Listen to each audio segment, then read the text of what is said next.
Salut à tous, amis mancuniens, supporters des Red Devils, j'espère que vous avez la forme. Moi pour ma part, je vais très très bien.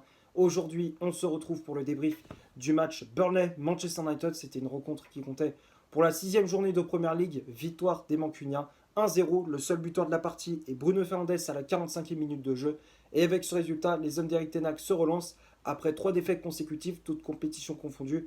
Après les 2 revers face à Arsenal et Brighton en championnat et la défaite face au Bayern en Ligue des Champions, les Red Devils se remettent sur de bons rails. Alors ce n'est pas non plus une victoire de folie, hein. On n'a pas surclassé cette équipe de Burnley, on a été quand même mis en difficulté par les Clarets, mais cette victoire a fait tout de même du bien, et c'est le plus important. Alors, pour débriefer ces 90 minutes, pour parler du contenu de cette partie, la première période était très équilibrée entre les deux formations. J'ai trouvé que ça allait d'un but à l'autre, il y avait du rythme, de l'intensité, de l'agressivité des deux côtés. Ça se battait pour récupérer le ballon au milieu de terrain. Ça combinait bien, c'était fluide des deux côtés, hein. Tactiquement, c'était plutôt cohérent ce qu'avait mis en place Eric Ten Hag et même du côté aussi de Burnley. Je crois que c'est Vincent Kompany, hein, l'ancien défenseur de Manchester City, qui est l'entraîneur des Clarets. Donc c'était, ouais, il y avait, comment dire, ça combinait, ça allait sur les côtés. C'était plaisant à voir. La plus grosse occasion du côté de Burnley, c'est le poteau de Amdouni, si je ne me trompe pas, je crois que c'est son nom. Amdouni, l'attaquant de Burnley, qui avait trouvé les montants d'Onana au quart d'heure de jeu. Donc on a eu très très chaud. Euh, on a tout de même répliqué avec le but refusé de Johnny Evans. On pensait qu'on avait ouvert le score vers la 25e, 26e minute avec le corner de Reguilon tiré au premier poteau. Johnny Evans qui dévie de la tête. On pensait, on pensait avoir fait plus dur. Finalement, le but a été refusé pour un hors-jeu de Rasmus Højlund. Je ne comprends pas la décision de l'arbitre d'avoir refusé ce but. Pour moi, enfin je dis bien pour moi, pour être objectif, Højlund il dévie pas la balle. Enfin peut-être, après j'ai peut-être mal vu le ralenti, mais pour moi, il faisait pas action de jeu, Rasmus Højlund. Donc alors il était hors jeu, c'est vrai, mais pour moi il faisait pas action de jeu quoi. Pour moi il a pas dévié le ballon volontairement, enfin ou même involontairement, hein, il l'a pas dévié. Pour moi, le but aurait dû être accordé. Finalement, le but de Evans a été refusé pour un hors-jeu. 0-0. Burnley qui essaye de pousser pour ouvrir le score également de son côté. Heureusement pour nous, on avait un très bon André Onana qui a été attentif et qui a été décisif sur sa ligne. Et à la 45e, juste avant la pause, Manchester United qui ouvre le score sur une magnifique transversale de Johnny Evans, le défenseur nord-irlandais qui lance dans la profondeur Bruno Fernandes qui reprend de voler ce ballon. Magnifique but de la part du Portugais en première intention. Bam, il déclenche une reprise de volée croisée. Trafford, le gardien de Burnley, est battu 1-0. C'est le score à la mi-temps, donc on met un gros coup derrière la tête aux Clarets. Deuxième période, comment dire, on essaye de pousser pour mettre le deuxième but, mais on n'y arrive pas. Il y a toujours ce manque de précision dans le dernier geste, que ce soit avec Rashford ou même Rasmus Højlund. Les deux, pour moi, ils ont pas fait le nécessaire. Rasmus Højlund, tu te sentais que c'était compliqué. Et puis Marcus Rashford, c'est encore une fois, il fait des différences sur son côté. Il est techniquement, c'est super ce qu'il réalise.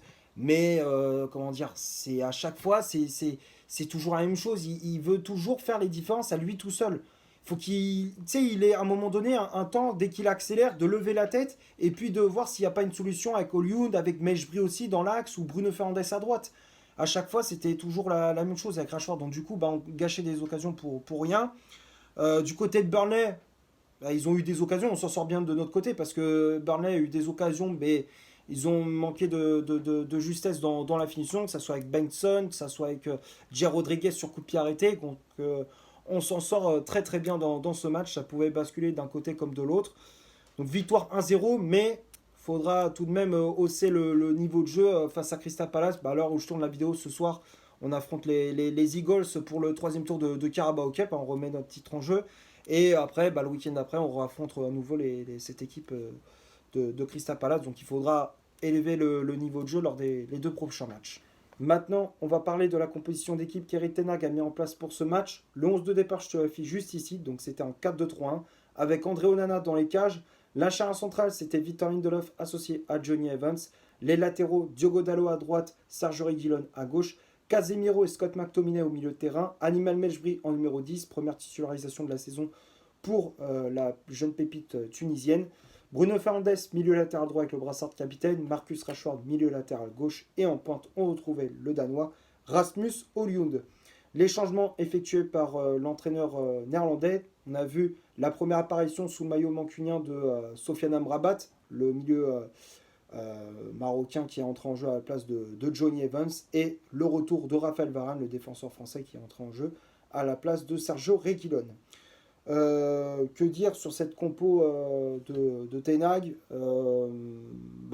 des choix assez surprenants quand on a vu le 11 de départ. Moi personnellement j'étais assez surpris du choix de Ten Hag en mettant Animal Mejbri à la place de Christian Eriksen. Hein. J'ai vu des choix assez surprenants. Hein. Et Animal Mejbri à la place d'Eriksen, hein, le Danois qui était laissé sur le banc par l'ancien entraîneur de l'Ajax. On a vu une nouvelle fois Bruno Fernandes positionner sur un côté. McTominay titulaire encore une fois. Ouais, après, c'est les choix qu'on voit habituellement, mais on a vu quand même 2-3 changements qui étaient quand même importants, comme la titularisation d'Animal Mejbri qui nous avait vraiment fait du bien au milieu de terrain, apporter de la fraîcheur, de la vitesse, de la vivacité, de la vista. Ouais, je trouvais que la titularisation d'Animal Mejbri était une bonne chose. On va passer maintenant du côté des statistiques de cette rencontre. On va parler des stats de Burnley. Les Clarets ont eu 62% de possession de balle, 9 corners, 9 tirs au total, donc 4 tirs cadrés. Hors-jeu de signaler. Et du côté de Manchester United, 38% de possession de balle, 5 corners, 6 tirs au total, donc 4 tirs cadrés, 3 hors-jeu de signaler. Donc quand on regarde les stats, possession de balle assez faible pour Manchester United, même très faible. Hein. Habituellement, on aime bien avoir la possession du ballon, étirer le bloc adverse, créer des brèches, faire tourner l'adversaire en bruit avec le ballon. Tu vois ce que je veux dire. Habituellement, on voit ça avec Erik Ten Hag, un pressing assez haut, une possession de balle assez forte aussi. Là, c'était pas le cas. On voulait laisser l'adversaire faire le jeu, avoir la possession de balle. Ils ont eu un peu plus d'occasions, forcément. Mais nous, on a su être un peu plus réaliste. Hein. C'est ce qui a fait la différence dans cette rencontre.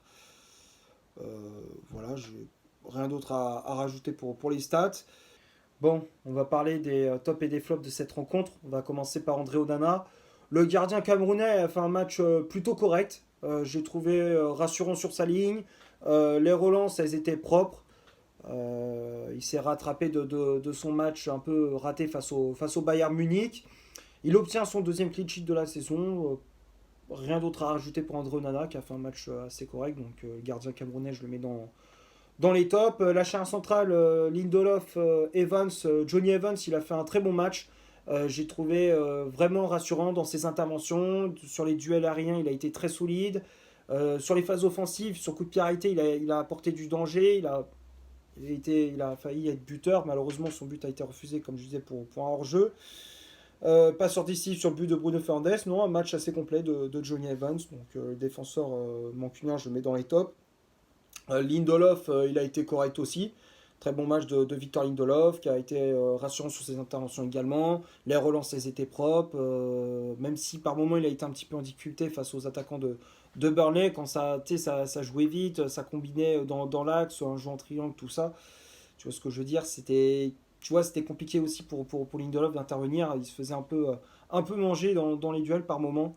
Mais ça va, on va dire que Lindelof, il a été correct, donc je le mets dans les tops. Les latéraux, Diogo Dalot et Sergio Reguilón. Dalot, je le mets dans les flops. Match, encore une fois, un match assez laborieux pour le latéral portugais qui a, comment dire, sur les phases défensives a été souvent en difficulté. Il a été plusieurs fois pris de vitesse. On voyait, il était souvent pris de vitesse. Dès qu'un joueur de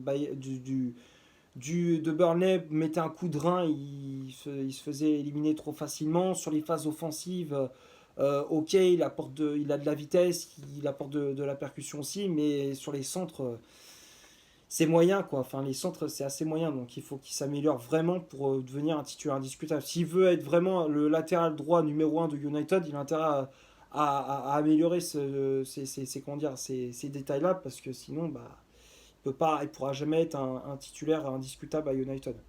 Donc Diogo Dalot, je le mets dans les flops. Sergio Reguilón, pareil.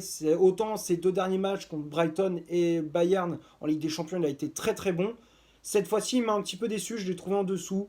J'ai trouvé sur les phases défensives, il a été en difficulté. Il était souvent pris de vitesse. Sur les phases offensives, c'était assez laborieux également. Ouais, pas un bon match pour Sergio Reguilón, donc le latéral espagnol, je le mets dans les flops. Casemiro et Scott McTominay, Casemiro, très bon match. Franchement, il a été très solide sur ses interventions. Il a apporté beaucoup de sérénité. Comment dire, il a verrouillé ton milieu de terrain. Il a été vraiment important. Il a été vraiment important dans la récupération du ballon. Il s'est projeté plusieurs fois vers l'avant. Il n'hésitait pas à participer sur les contre-attaques de Manchester. Donc très bon match de Casemiro. Donc je le mets dans les tops. McTominay décevant. Je m'attendais à mieux de sa part. McTominay qui a perdu trop de ballons, qui a commis beaucoup de fautes au milieu de terrain. Techniquement, c'était brouillon. Ouais, c'est laborieux encore une fois pour Scott McTominay, donc je le mets dans les flops. Ensuite, Mejbri, pour moi, il a fait un bon match. Animal Mejbri qui a été très précis, très précieux dans la récupération du ballon. Il se projetait vers l'avant. Il a une bonne qualité de passe. Techniquement, c'est propre. Il a une très bonne vision du jeu. J'espère qu'il va progresser, qu'il va prendre du volume, qu'il va prendre de plus en plus de responsabilités dans l'équipe de Ten Hag. Donc j'espère le revoir plus souvent et puis qu'il puisse comment dire, progresser et devenir un titulaire à United. Donc bon match de Mejbri, donc je le mets dans les tops, la jeune pépite, la jeune pépite tunisienne. Bruno Fernandes, très bon match. Il a été buteur, il a été, comment dire, il t'a apporté du danger sur les côtés, même si je le préfère voir dans l'axe. Tu connais mon point de vue avec Bruno Fernandes. Pour moi, je le préfère voir numéro 10 qu'à droite. Mais ça n'empêche pas qu'il a fait un bon match. Il a été précis, il a été encore une fois à la hauteur de nos attentes. Donc Bruno Fernandes, je le mets dans les tops. Marcus Rashford, je le mets dans les flops. Pas un bon match pour l'ailier anglais qui a été trop individualiste, trop brouillon. On sentait qu'il n'y avait pas de QI de football. Habituellement, je trouve que Rashford il a un QI de football, hein, tu vois. Il a une bonne qualité de passe, bonne vision de jeu. Il est pas non plus, c'est pas un genre un mec qui a le ballon et qui court quoi. Il fait que de courir avec le ballon. C'est pas ça. Des fois, il technique, il repique dans l'axe, il décale à droite, à gauche. Habituellement, on voit ça chez Rashford. Là, j'ai pas retrouvé ça. J'ai pas retrouvé ça. Dès qu'il avait le ballon, il courait au but sans réfléchir. Non, moi je n'ai pas trouvé Rashford et c'est étincelant, donc je le mets dans les flops. Olioun, pareil. Je trouvais que dans les combinaisons, il avait du mal, il savait pas trop où se positionner. Il avait des occasions, il frappe à côté. Enfin, il a été décevant. Pourtant, en Ligue des Champions, il n'a pas été mauvais contre le Bayern Munich. Mais voilà, contre Burnley, bah, il n'arrivait pas. Il n'arrivait pas, donc j'espère qu'il va se ressaisir et retrouver le poil de la bête pour le prochain match. Donc Højlund, je le mets dans les flops. Et puis les remplaçants, Amrabat et Varane. Les deux, je les mets dans les tops. Amrabat qui rentre en jeu, qui a apporté beaucoup de sérénité au milieu de terrain, de solidité également, du lion dans notre jeu. Bon match de bonne entrée en jeu du Marocain. Et puis Varane qui a fait bonne entrée en jeu, solide sur ses interventions. J'espère qu'il ne va pas rechuter et qu'il sera de nouveau blessé parce qu'on a quand même besoin de lui en défense. Même si Johnny Evans, tout ça, ils sont pas mauvais, tu vois, mais il y a mieux, quoi. Il y a mieux. Donc j'espère que Varane ne va pas rechuter et qu'on va retrouver un Varane en pleine forme.